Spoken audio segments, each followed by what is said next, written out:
Hey everybody, thanks for tuning in, and I'm John, the Blood Angels Commander, and today kind of going to make Sunday a regular live stream. We're going to talk about all sorts on Sundays, I guess some of the previews that are coming as we wait for the new 9th edition Space Marine Codex, and then like Community Army lists is definitely going to be a Sunday thing. So I've had another submission which I believe... let me see if I can get it up for you. So this submission came from Discord. This was from Cameron2135. First time I've met him, and he says he's got a spicy list for us for this stream. So we're gonna spend some time checking out that list. But first of all, I wanted to check out a little bit about the new models as we wait for 9th edition, as we wait for the Space Marine Codex with 9th edition. So, Games Workshop shared this sort of like last week, and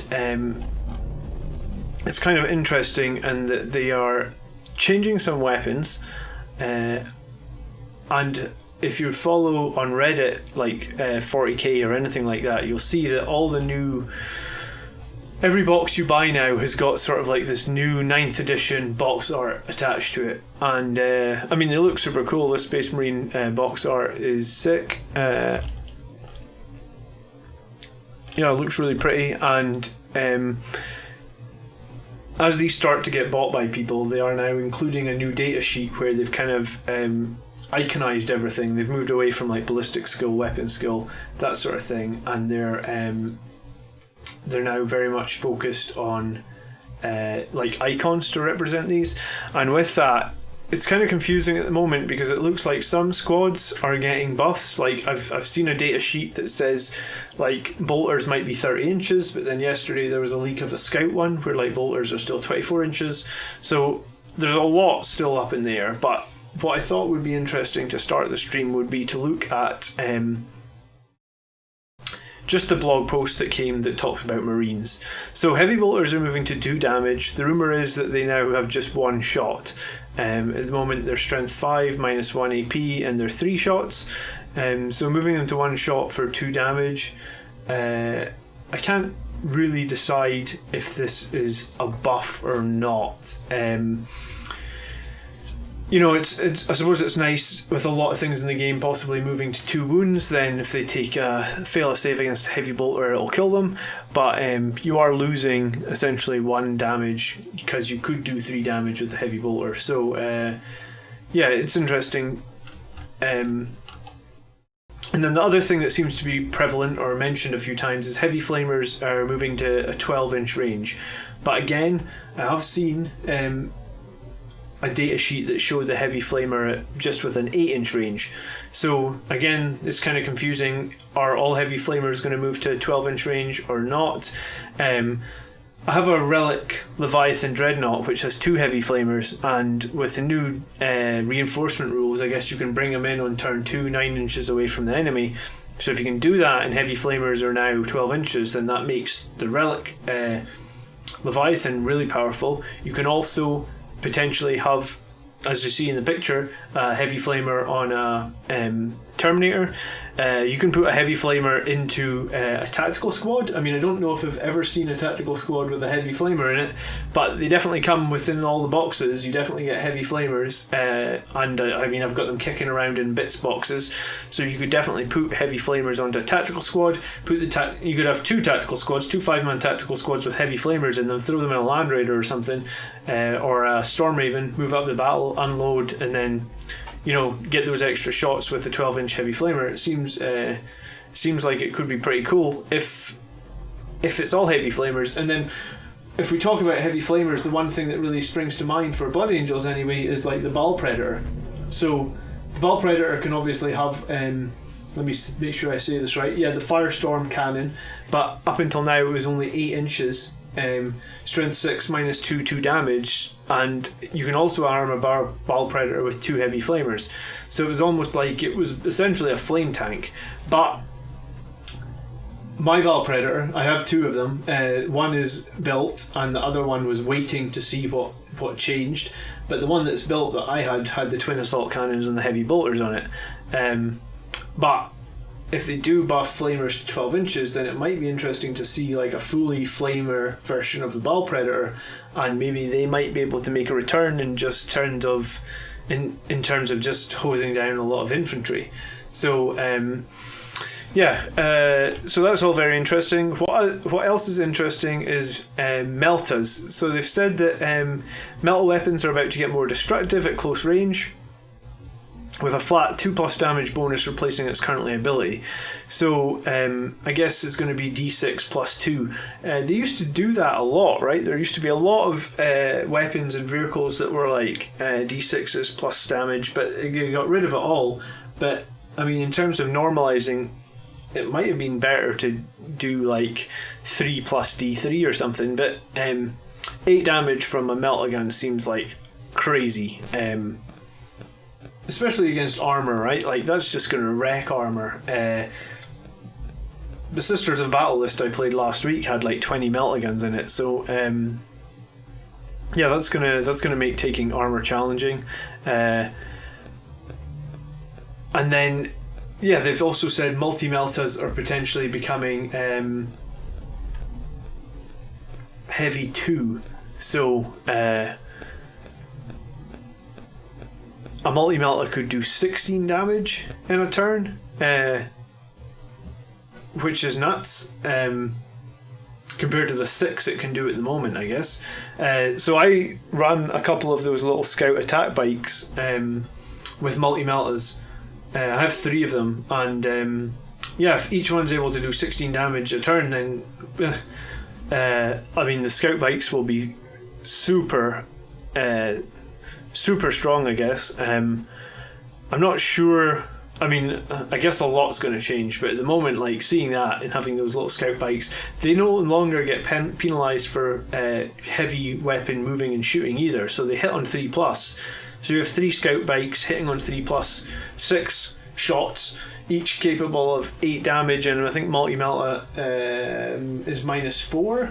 I mean, I have to check this. Yeah, -4. That's how little I've used multi-meltas in the current edition.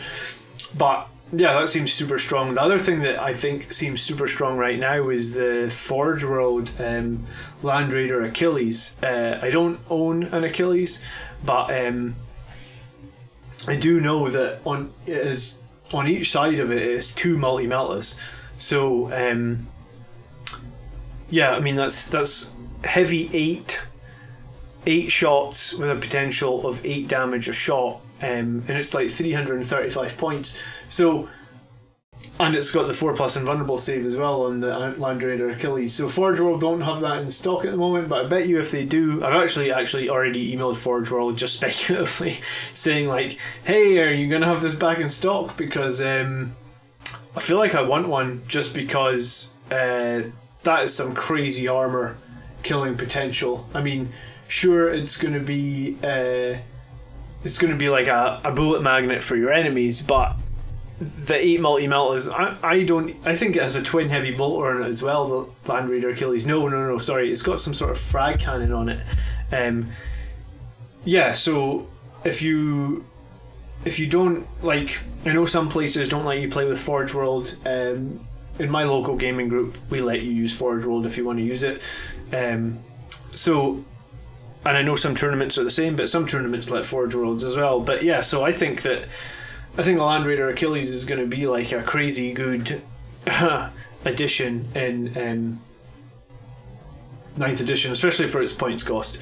So moving on then. So multi-meltas and heavy bolters are all changed, and then so power swords are due to get +1 strength modifier. That's probably overdue. Power swords have been weak for a while. I think they're still D3 damage and -3, but like your Terminator Sergeant wears a power sword. Quite often a Space Marine character can have a power sword.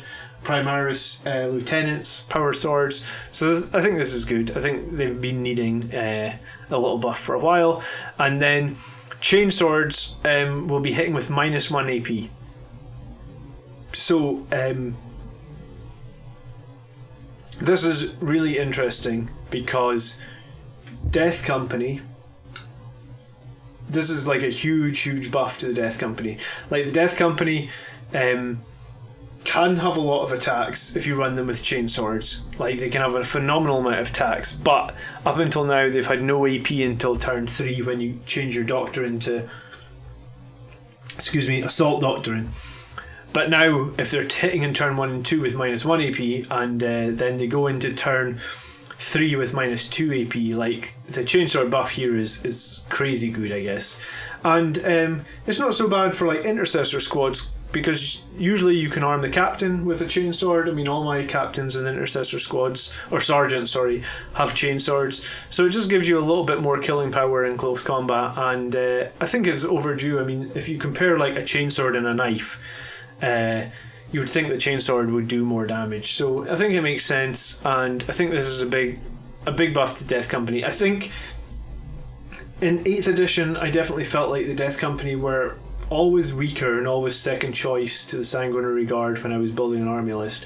I mean, I did quite often run Death Company, but yeah, I just don't think they're that survivable at the moment, or at least with 1 wound I didn't think they were survivable, and I never built Death Company intercessors because I just felt like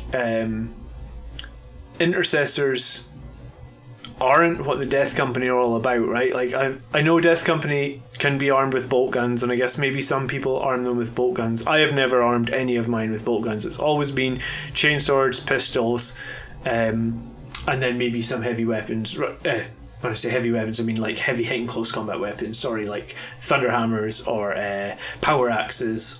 You know, things that are power fists, things that will just wreck in close combat. So I've always used the Death Company like that, and when they released the rules for the Death Company intercessors, they didn't have too many options, then I was less interested, I guess.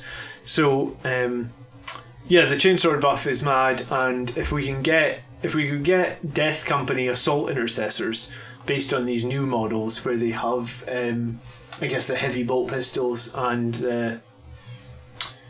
the chainswords, then that would be amazing. My one issue, or my one thing, is we still haven't seen Primaris Marines with jump packs. You know, that's maybe fine for other factions, but for Blood Angels, I mean, I think we're crying out for jump packs. We love our jump packs. We love getting into close combat, so I'm hoping to see some sort of Primaris jump packs, I guess in 9th edition. So it's probably, if 8th edition is anything to go by, we'll get like 1 or 2 extra big box sets. Like in 9th edition we had the Phobos release with like Shadow Spear, so maybe in the did I say 9th edition? I meant 8th edition. In 8th edition we had the Shadow Spear box, so maybe in 9th we'll get to look at that, so that would be cool. And then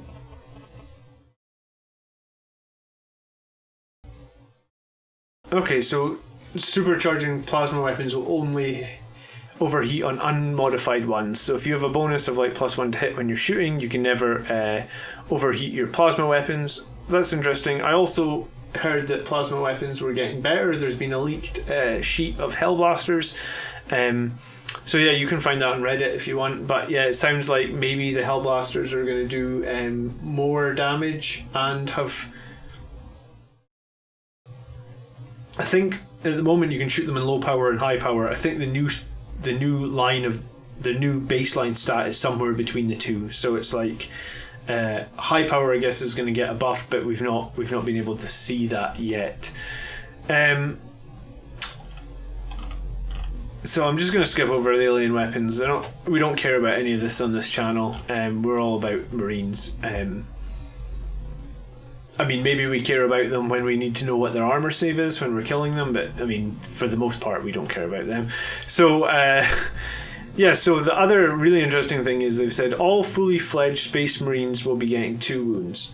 So that is tactical squads, assault squads, devastator squads, and they've said, that's right, it won't just be Primaris Marines on 2 wounds anymore. All of a sudden, lots of units that have felt a bit behind are becoming very durable and appealing, such as Assault, Devastator and Tactical Marines.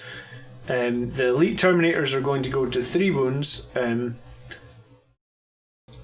then they haven't mentioned any like faction specific stuff.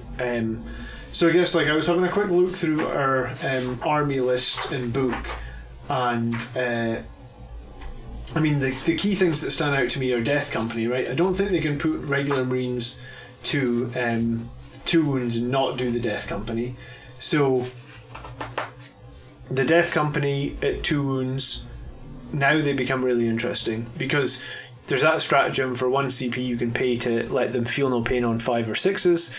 So I think Death Company on 2 wounds are really interesting. The other thing I thought was if regular Marines are getting +1, is anything changing with like the regular Marine bikes? We don't know yet. But in terms of like Vanguard veterans, they're always popular with Blood Angels, so are Stormguard veterans. They could be viable again.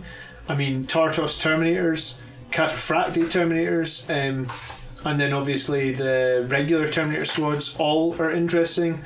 I actually kind of feel like Cataphracti Terminators would be really interesting because they obviously have that built-in 4+ invulnerable save just from the Cataphract Grey armour. They don't. They have to half the roll when they advance. But I mean, if you're teleporting Terminators in, or you have them in a Land Raider or something, I can't imagine you really need to advance all that often. So I kind of dig the idea of some Cataphracti Terminators in this new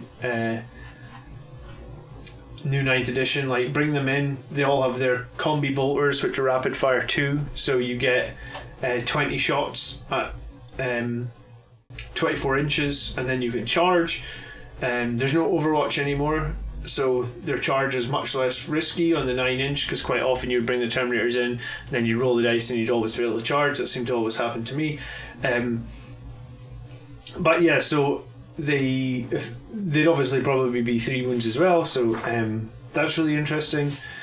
I mean, you can still run Terminators with Thunderhammers and Storm Shields, but I mean, I just think Thunderhammers have got very expensive, but then Thunderhammers are now rumoured to do 4 damage. So if all Thunderhammers are doing 4 damage, then maybe the Thunder...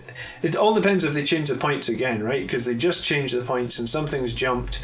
But yeah, I mean, I think if Thunderhammers are 5 damage, then... Sorry, Thunderhammers are 4 damage, then... yeah, maybe Thunderhammer, Storm Shield, Terminators become interesting again. You could always have a Terminator captain. There is a Blood Angels Terminator captain that has a Thunderhammer, so he could be ideal for deep striking in. I think he's got a Stormbolter and Thunderhammer, so he could come in with a squad. Because he's a captain, I guess he would let that whole squad re-roll all their ones. So you'd be looking at, like, if the captain and the squad came in, you'd get 24 shots out, and then your charges with Thunderhammers, or with a Thunderhammer and a bunch of Power Fists.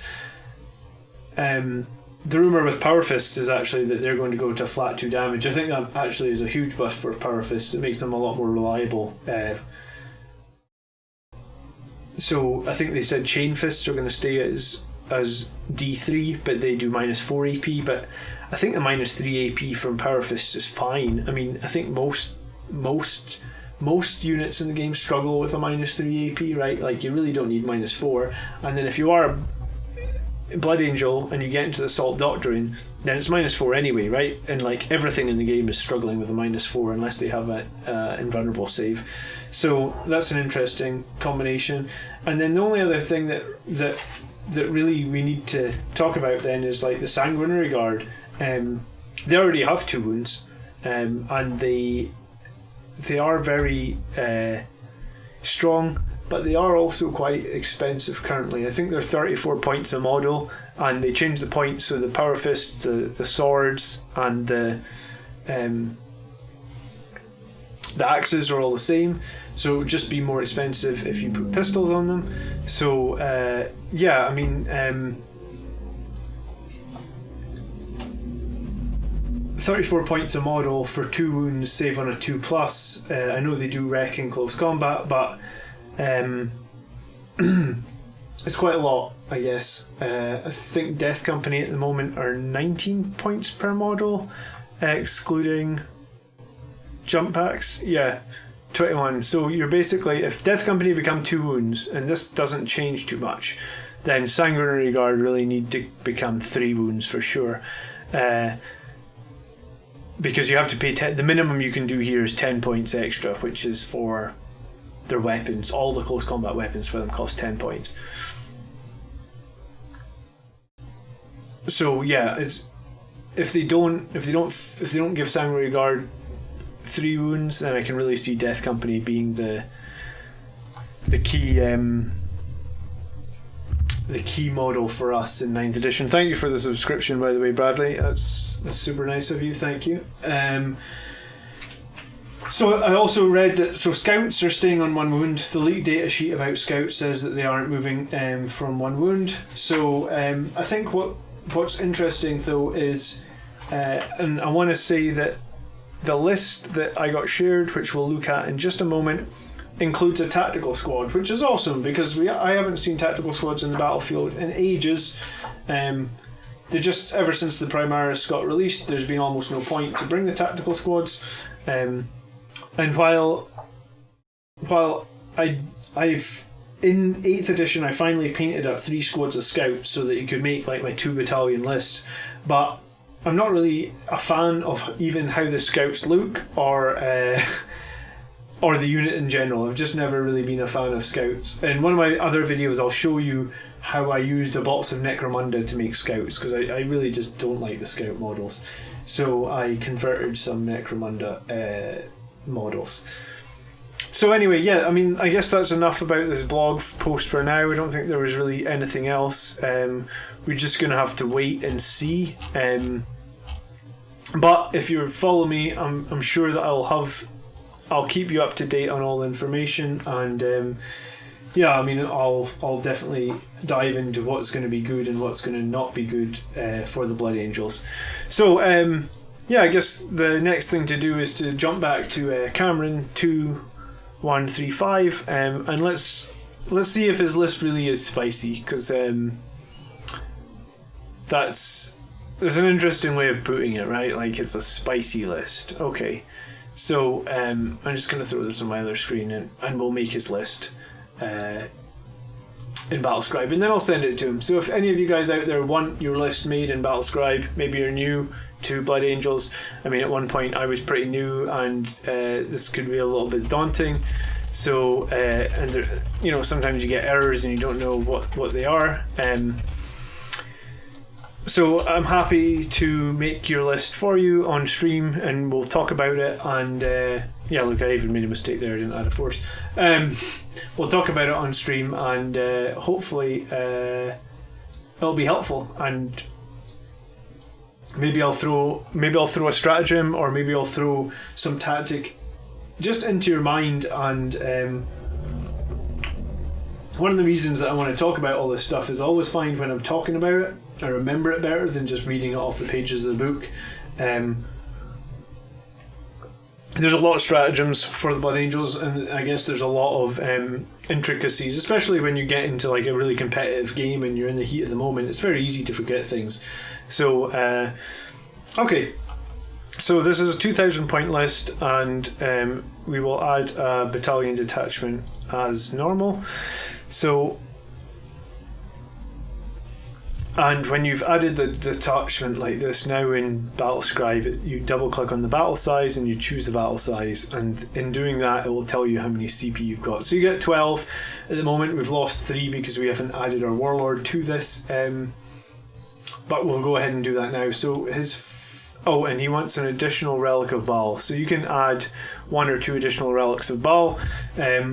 Typically I usually add 1. I mean, the relics are so strong, but from time to time I may consider adding 2. It depends on really how many CP you feel like you need in your army for just whatever you want to do.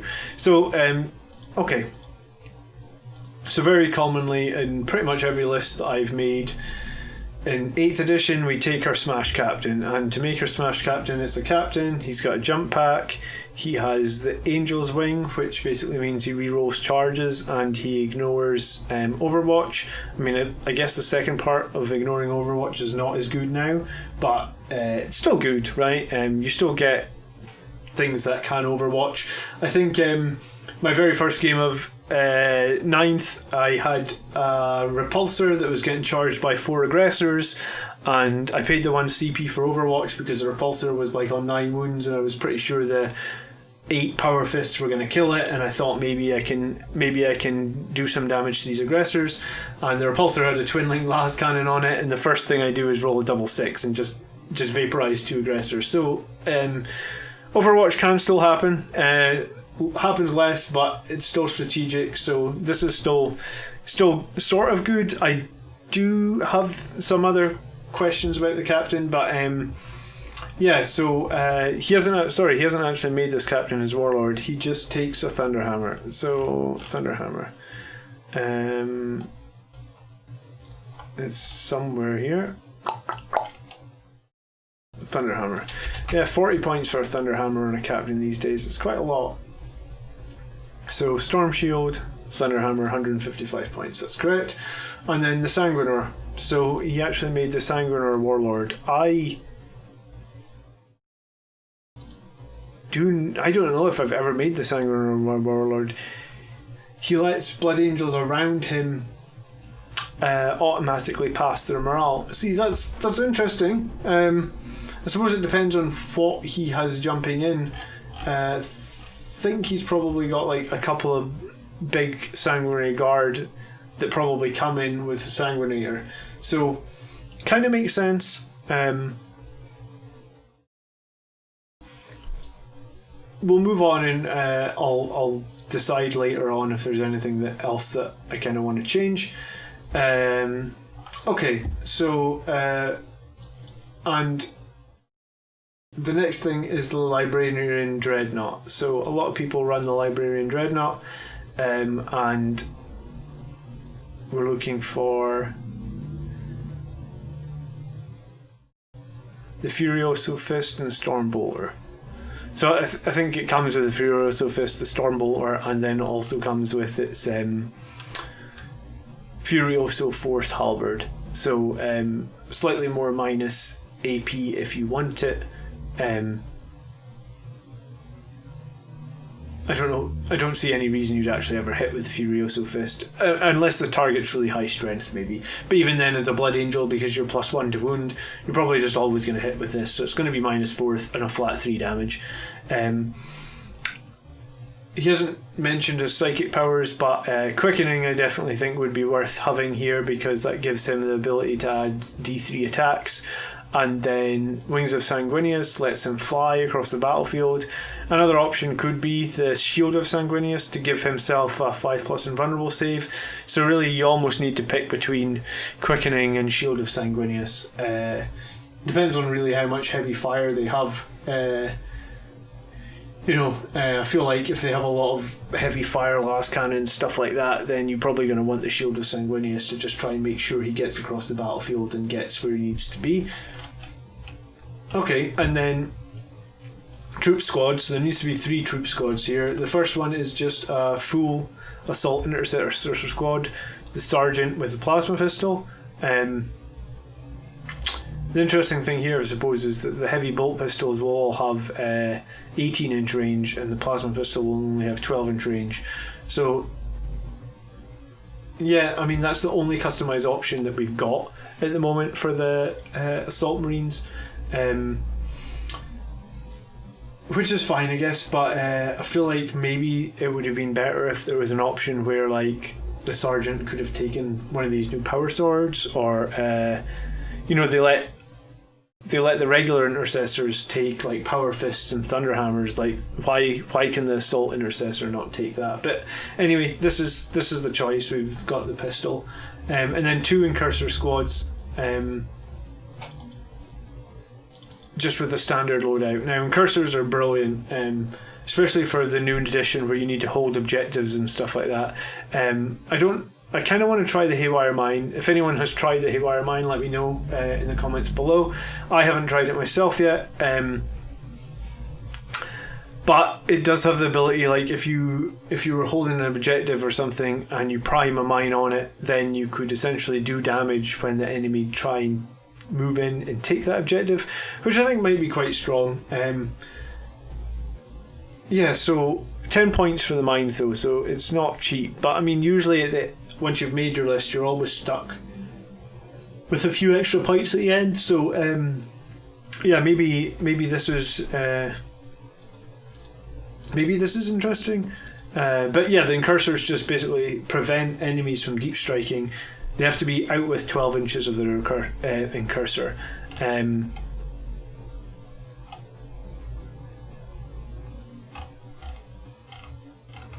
It doesn't actually mention it here, does it? No, but I'm surprised it doesn't mention it there.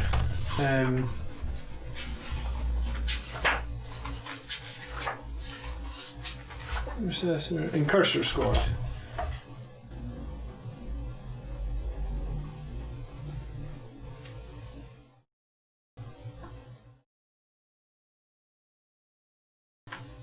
Huh, it doesn't mention it here either.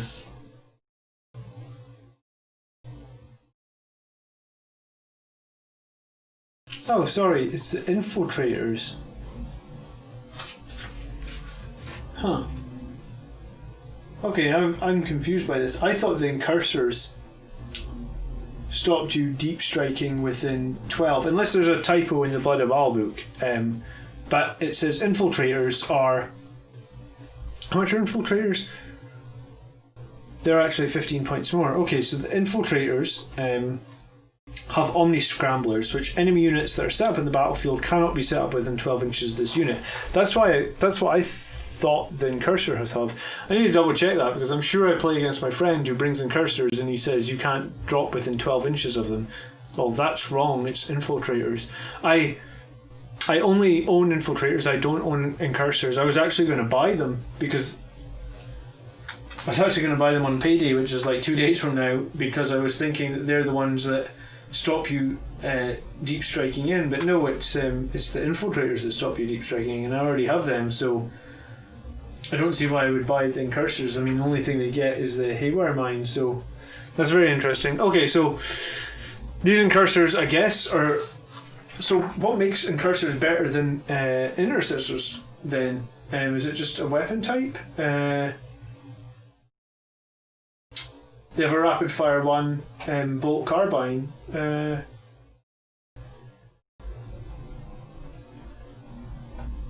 I guess they have concealed positions, right? Okay, so that's what it is. So they actually have a worse weapon than the intercessors if you base it against the regular bolt rifle, but they can deploy like scouts, so they can set up anywhere on the map at the beginning of the game. So that's cool. I like them.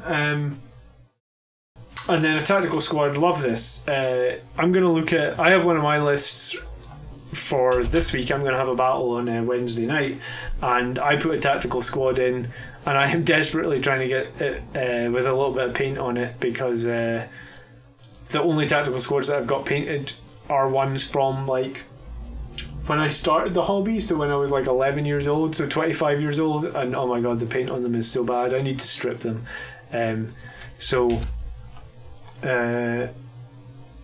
Yeah, so hold on, I'm just speculating here. What does he have on the captain?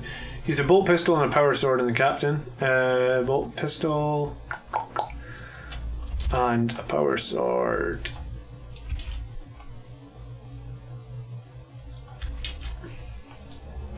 And we got 3 regular Marines and 1 heavy weapons Marine with a heavy bolter. Okay. So yeah, I love this. I mean, just seeing a tactical squad back on the battlefield. Obviously, when they get made to 2 wounds, that will just basically double the effectiveness of that squad. But yeah, I mean, it seems like they'll definitely have a place on the battlefield, especially if I'd really like to see the rule where Primaris Marines and regular Marines can't go in each other's tanks removed. I think it's a silly rule, but okay, and then moving on to elites. So we've got Judicar. There's no customization options in the Judicar. He just is as is. We've got Sanguinary Ancient, and as most people with the Sanguinary Ancient, we have a Power Fist, and we have No, not stratagem of the warrior. Sorry, standard of sacrifice. So anyone around 5 inches. Sorry, any squad within 6 inches adds 1 to the leadership. You can reroll 1s in the fight phase, and you can feel no pain on a 5 or 6. So this is generally a very good banner to have. And then we've got Sanguinary Guard, quite a big squad of this. So it's 1, 2, 3, 4, 5, 6, 7, 8, an 8-man squad. So this will be no joke. Like if you get 4 with swords, 4 with power fists. I've run this before firsthand. I like to call it the death ball. It really is just a ball of death. In that if they get in close combat with you, you are totally dead. I had it right here. Let me just give you an example.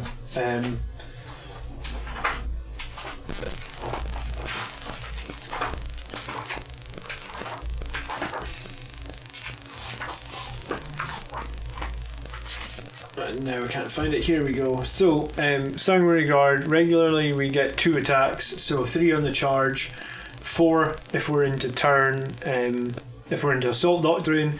The Sanguiner gives 1 additional attack to everybody around him, so it's 5 attacks.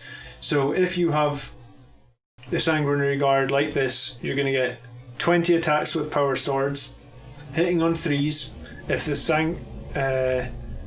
hitting on 3s, 20 attacks. So let's say you sort of make, what would be the rule there? You make about 13. So you hit on 3s, and then their swords are strength +1. So you're hitting on strength, or you're on strength 5. Remember, we get +1 to a wound roll. So you're wounding anything on strength 4 or under on 2s, strength 5 on 3s, strength 6 on 4s. So you're wounding quite a lot, like 50% or more, and it's -2, but in a tactical doctrine it's -3 and it's D3 damage. Then you have your 20 power fist attacks. These are actually going to hit on 4s because the -1 from the power fist, so you get 10 power fists through. They're going to be strength 8 +1 to your wound rolls, so you're wounding anything on strength 7 or less on 2s, strength 8 on 3s. So you got like 6 or 7 power fists through there probably. -3 in turn 1 and 2, -4 when you get into Assault Doctrine. So yeah, that is a death ball of, you're going to take you're going to need to take 15 saves at -3 or something, and each one is D3 damage. Possibly when they change power fists, each one is 2 damage. So I would call that an absolute death ball. And if we continue with this spicy list, which I guess it really is, we've got another squad of Sanguinary Guard, and it's another 8. And these ones all have the same 4 power fists, but these have 4 power axes, Encarmite axes. Did I say power swords for the other ones? They have a special weapon, so it's Encarmite swords and Encarmite axes. And the Encarmite axes are... I'm sorry, the swords are user strength, it's the axes that are +1. So axes are +1 with -2, the swords are user with -3. So it's the same deal, there's going to be a lot of wounds through, there's nothing you can do about it. The interesting thing is he dropping these all together? Because I usually find that you need to be able to, especially with the objectives in the new edition, you're going to need to be able to be mobile. And he's added death masks as well, sorry. You can need to be mobile and hit multiple points. So you can bring the Sanguiner, your Sanguinary Ancient, and 1 squad down somewhere in the battlefield and just wreck. I guess it's worth just quickly talking about the Ancient as well. So he normally gets 3 attacks, so it'll be 4 attacks on the charge, 5 if he's near the Sanguiner, 6 if we're in Assault Doctrine. He's got power fists as well, and he's also hitting on 3s. So it's the same deal. You're going to get like 3 hits through at -3, and he's probably going to be wounding everything on 2s again. Unless it's like heavy armor. And then obviously when you do end up doing damage with this group, you get -1 leadership because of the death masks that they're all wearing. So usually if you kill something, then they're probably going to fail their leadership test as well. Or if you kill, with that 15 hits, you're going to kill enough to make them fail their leadership tests. I did that just last week actually. So I haven't run 2 squads before. I want to buy another box of Sanguinary Guard for sure. I think they're a really strong pick, and I think if they go to 3 wounds, they'll be an even stronger pick.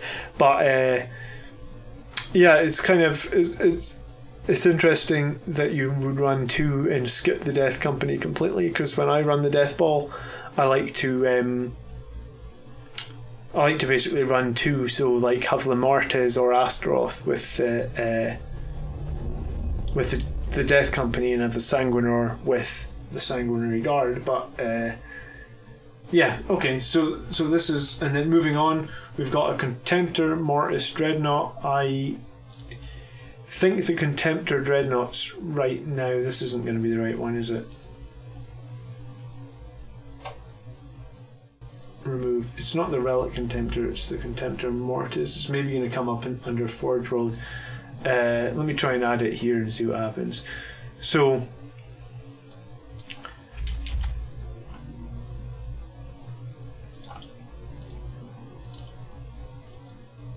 yeah, okay. Relic Contemptor Dreadnought.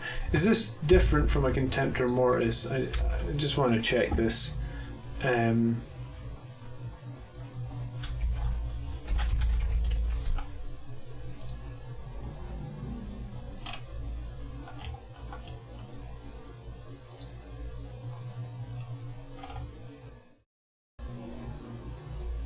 So I guess the Contemptor Mortis is actually a little bit worse than the Relic Contemptor, in that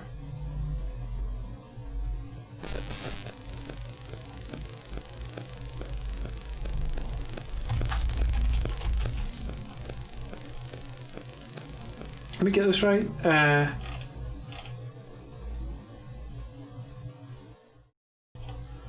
Yeah, it seems like the Contemptor Mortis and the Relic Contemptor are coming in the exact same 185 points.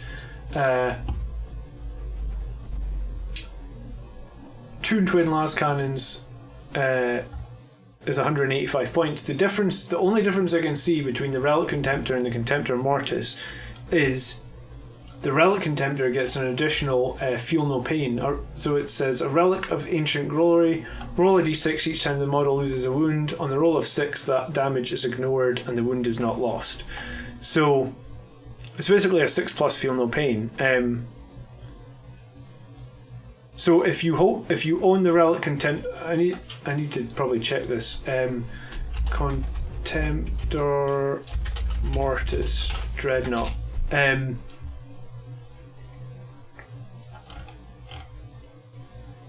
Oh, when you search for it, it just takes you straight through to the Relic Contemptor. So I don't know what the difference is. If that's a Relic... Okay, so someone's labelled this as a Contemptor Mortis Dreadnought. To me, that is a Relic Contemptor Dreadnought. Like, if you look at it, it's just the same, I guess. I mean, because this is a Blood Angels one, you could just argue that this is the Blood Angels version of that. So I would say you actually want to make that the Relic Contemptor, Cameron, because yeah, it makes no sense that you just wouldn't take that for that. You get an extra Feel No Pain and it costs no points. I mean, maybe that's a mistake by Games Workshop and that's going to be errated. But right now, yeah, I think you would want to take the Relic Contemptor. I actually have one of these in my Forge World basket. I'm not sure I'm going to take a Twin Las Cannon, and I think I'm going to magnetize it because I think there's a bunch of options. And I kind of like the idea of getting this guy into close combat as well. Again, I guess, do you know what, I'm going to try and see if I can... Oh yeah, look, Mortis Dreadnought, here it is. So Twin Las Cannons. Huh.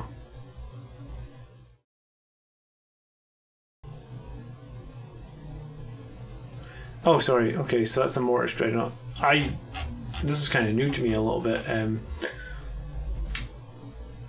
Here we go. This is this is your Contemptor Mortis. Yeah, it's exactly the same points. It still has a 5+ invulnerable save.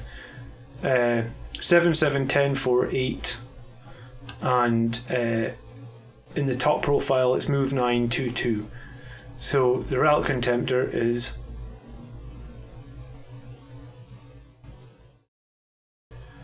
Oh, sorry. Sometimes Battlescribe does that where... Yeah. It's like, why... I'm trying to read this. Don't go away. God damn it. You just have to wait a second, maybe. So it's actually 7, 7, 12, 8. And the top profile, it's... This is strange. Move 7 to 12? I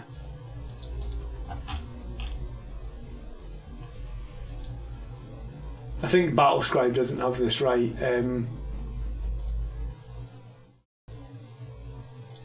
Oh, sorry, it's wound remaining 7 to 12. Alright, so this... The Relic Contemptor actually doesn't lose any speed as it's profiled, so it's always move 9. So yeah, if you've got that Contemptor Mortis, don't even don't field it as that. Like, you're way better fielding it as the Relic Contemptor. From what I can see, they're basically the same model. They're a Forge World model that people are not going to be super familiar with. So if you're playing your friends, you just tell them this is a Relic Contemptor Dreadnought. If you're playing in a tournament or something, you probably just have to declare what it is. But I think, like, I can't see any difference between the two models. For me personally, if I was going to field one of those and I was buying off Forge World, I'd buy the Blood Angel chassis, whether or not I was going with either of the two Dreadnoughts, because like I like making all my stuff look Blood Angels. I bought the Blood Angels Leviathan chassis, so yeah, for sure. I think you want to field the Relic Contemptor Dreadnought. I think it'd be stupid not to.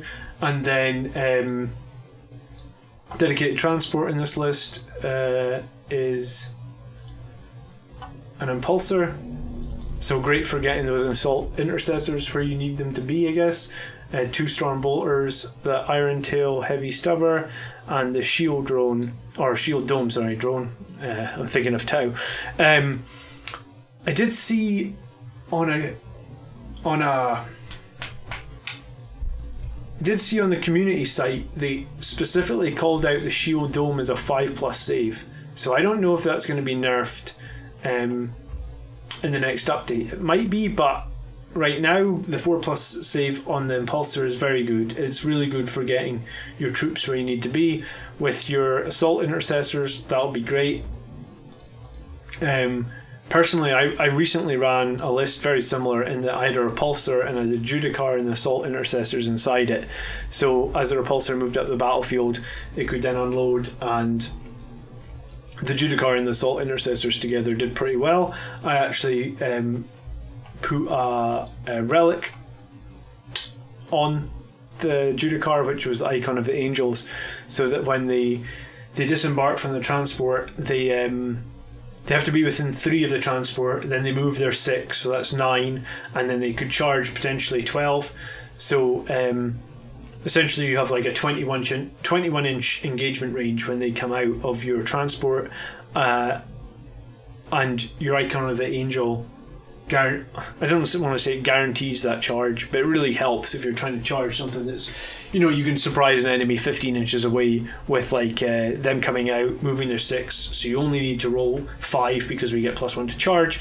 So if you need to roll 5 on 2d6 and you can re-roll that, I'd say that's like, it's not a guaranteed charge, but it's a pretty good chance you're going to be able to charge and get in there.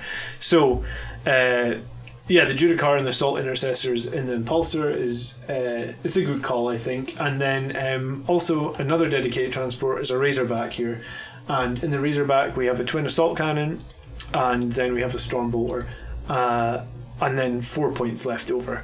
So I mean, what could we do with those 4 points? The first thing that I could think of is you could give your Space Marine Sergeant, I guess, that had the Power Sword. He could run a Storm Bolter. Couldn't he? Or is that too much? No, I think if we got rid of the bolt pistol, he could run it. Yeah, so I mean, you could run a Storm Bolter to give you the extra few points, to use those extra 3 points. Sorry, and other options you've got here to use your extra points are kind of limited, I guess.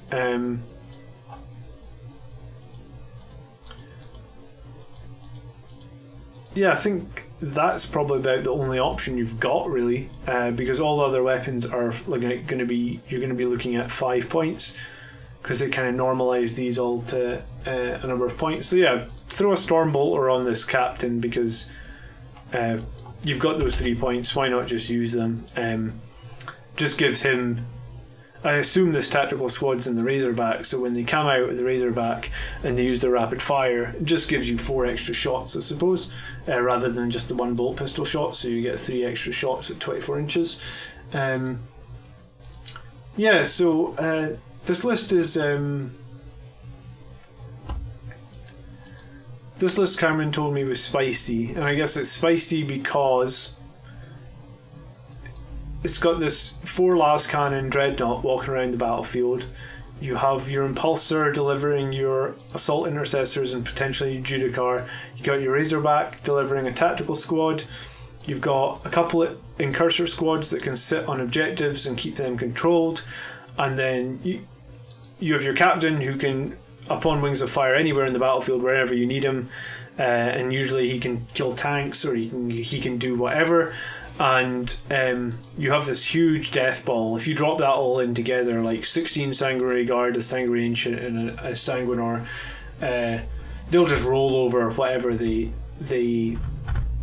whatever they charge is pretty much dead. And then obviously you have your Librarian Dreadnought, which can be flying using the wings of Sanguinius, so he can move his move, which I think is 8, right? 6, sorry. Why am I thinking it's 8? Maybe it's the Death Company Dread that moves 8. So he can move his move of 6, then he can fly 12, and then he can charge. So essentially he's a 30-inch engagement range as well. What's interesting is if you do take the Quickening, then you get to add 2 to your charge roll. Add 3 to your charge roll. Why am I thinking that's 2? Does that...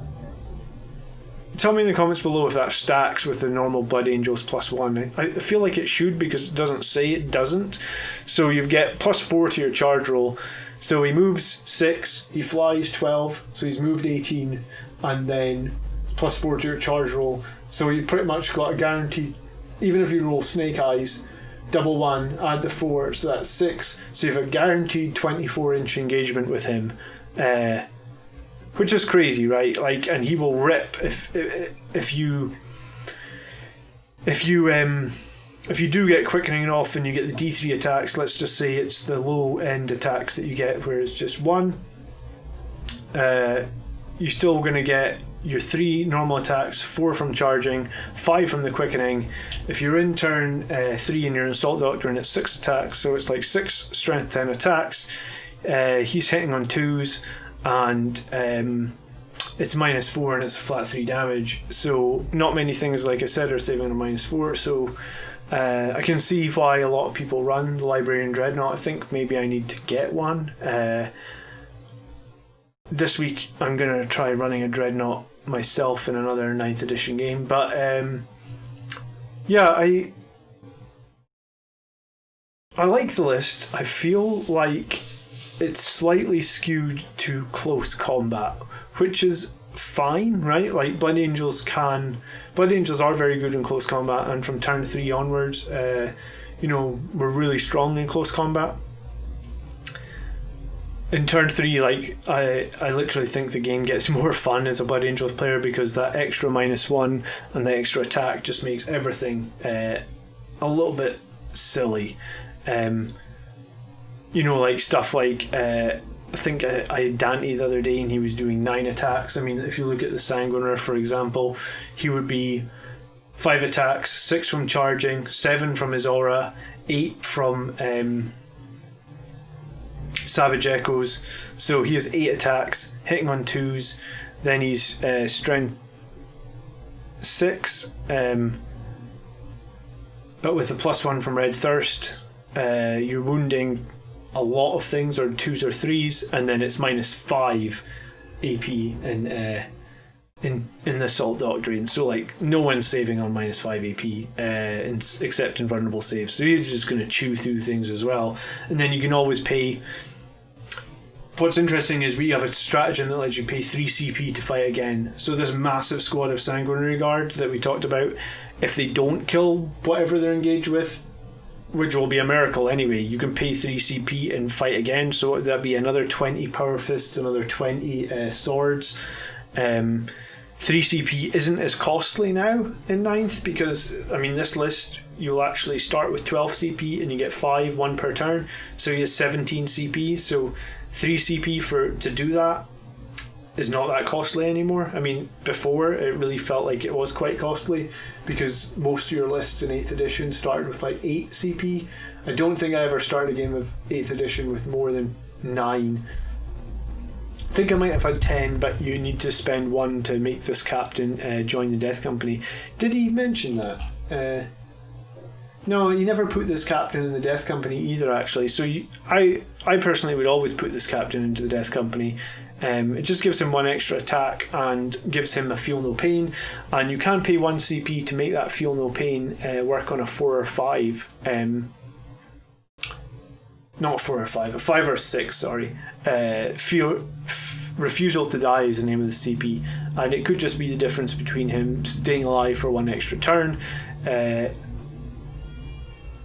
Yeah, and then although he's given the Warlord trait to prevent the morale rolls on these Sanguinary Guard units, I feel like there's value in that. Like, sometimes there's not value, but I feel like there is value just because these are 2 big, massive units and you don't want them to be affected by morale in any way, shape, or form. So, yeah, overall I think like this list is slightly leaning towards melee, which I think is interesting for Blood Angels. I mean, it's probably the way that we're designed to be played. I think there is some strength in having a balance, like there is a little bit of shooting in this list. Like we've got a twin assault cannon, we've got 4 las cannons, but that's about it. So yeah, based on personal experience and the sum. Oh yeah, they get to re-roll their hey Cameron, thanks for tuning in. They get to re-roll their oh, it's like Heirs of Ezekiel, right, is the name of the thing. You can re-roll fail hits from Blood Angels models when they're 6 inches of friendly warlord. Ah, right. Yeah, I guess, do you know what, I never even thought of that. That makes those, yeah, so basically out of those squads, then you just about hit with everything. Do you drop both Sanguinary Guard squads down? Like, do you just create 1 massive death ball, or are you trying to hit 2 or different places on the map, I guess, would be my question.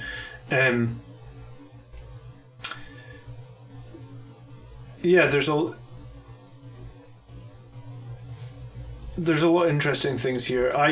If this was me, I might try and get a little bit more firepower in, just because the lists that I tend to play against, or my friends tend to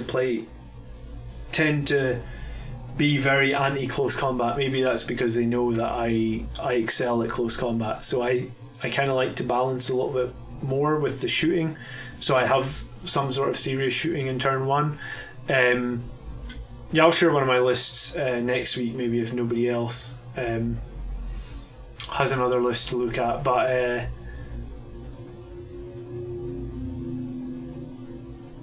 yeah, so 1 squad drops down with the Warlord and the Banner Bearer, and the other squad just picks off objectives. Yeah, it could definitely work. I'd be the guy that I play commonly, the Ultramarines list I play against, the guy ran, the last battle we had, he ran 18 aggressors, and with Ultramarines the aggressors can fall back and still shoot, and then Yeah, like you run Gilliman as well, so he's basically re-rolling everything. And I believe in Tactical Doctrine, aggressors for Ultramarines don't count as moving. So that list that I play against, I think the guy was priding himself on the fact that he had like 300 plus bolt shots, 300 plus bolter rounds a turn. And when I ran really heavy close combat against that, it just got murdered.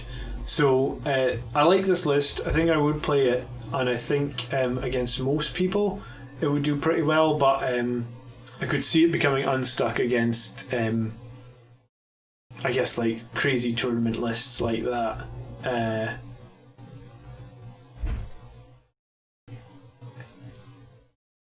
But yeah, I mean, thanks for sharing it. It's definitely interesting to see what other people are running. I don't know what I would. I don't know what I would change here. I feel like Blood Angels are limited now in that we can only really have 3 HQ. Before, we could easily have 4 to 6. So having 3 really limits our options. The Captain, the Librarian Dreadnought, the Sanguine are all very strong and all really worth having, I guess. So it's really a call on: is there anything you could swap out that would make things more interesting? The only thing I could think about is like swapping out Librarian Dreadnought for Astaroth, just because those litanies are really handy for making sure you make those charges that you need to make. And Astaroth can also buff himself kind of crazily, and or he could stand around and buff your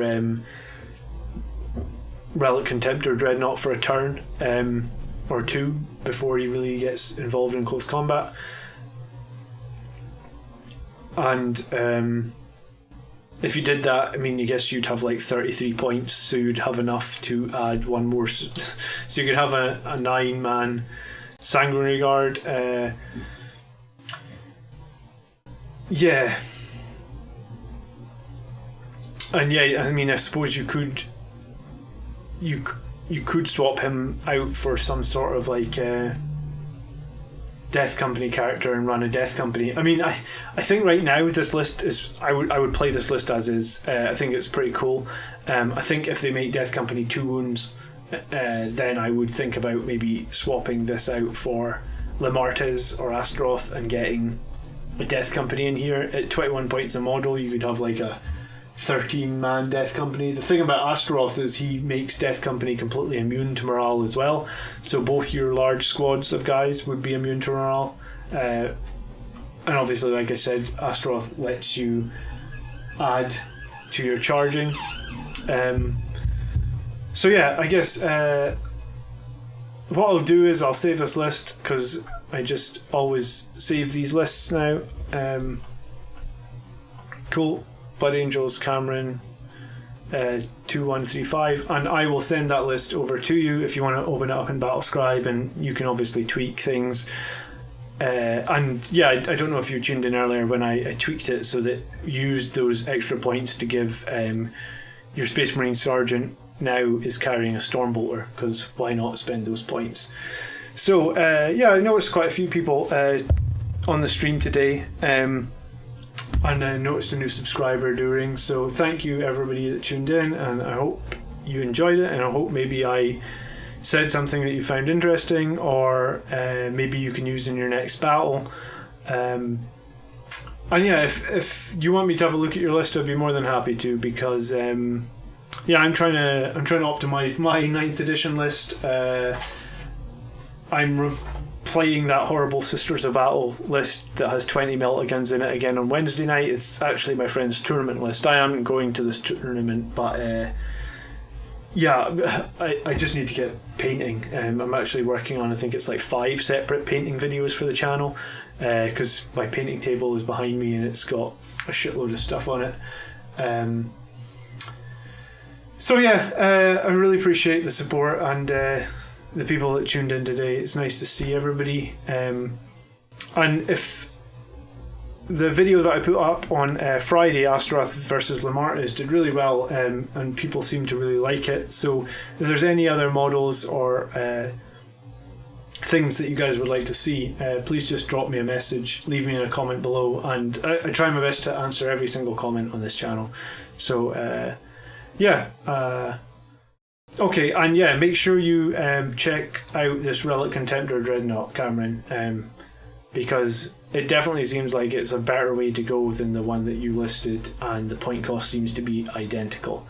So I'm going to look for one of these on Forge World this week and get it ordered, because I feel like it's a really strong model, and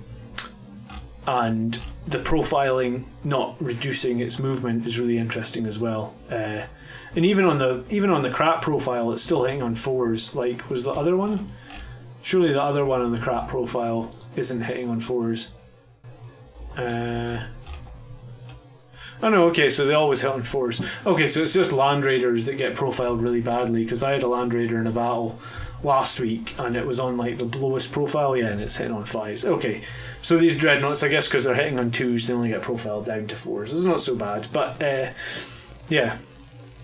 Okay, alright, I'll see you guys. I've got a bonus video coming out on Tuesday night, and then I'll have some sort of bigger video coming out Friday, and then probably another battle report this time next week. So thanks again to everybody that tuned in, and I'll see you all later.